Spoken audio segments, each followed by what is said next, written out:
ఏంటి రమ్మన్నావు కూర్చోకుండా ఏంటి ఏం చేస్తావు? సార్ రికార్డ్స్, గ్రాసులు, షేర్లు, అసలు ట్విట్టర్ మొత్తం షేక్ సార్, ఇన్స్టాగ్రామ్, ఫేస్బుక్.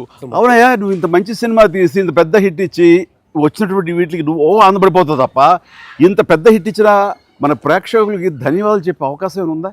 నీలో నువ్వు కూర్చుని హి అంట పెట్టి రా.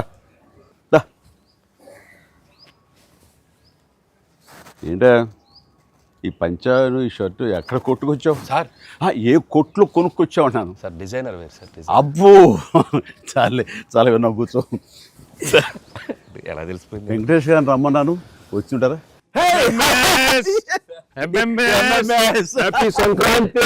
Sankranti, happy block Sankranti. Buster Anil, one more blockbuster. ఏంటిది?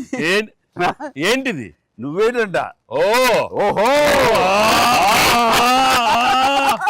సో అన్ని వర్గాల వాళ్ళని ఇది ఆకట్టుకుంటుంది. ఆ రకంగా ఇది వాళ్ళది, వీళ్ళది, చిన్నది, పెద్దోళ్ళది, ఆడ మగ ఏజ్ గ్రూప్ ఏవి లేకుండా అయిపోతుంది. అంటే నేను ఒక మీమ్ చూశాను సార్.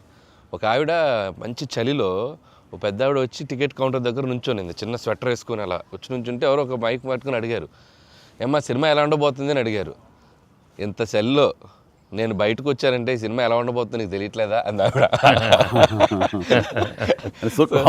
అంటే అంత యాటిట్యూడ్తో చెప్పింది.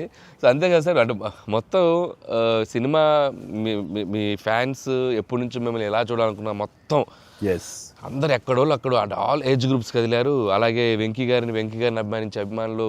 సో మొత్తం అందరూ, వీళ్ళందరిలో మెజారిటీ మహిళలు ఎక్కువగా వచ్చి సినిమా చూస్తున్నారు.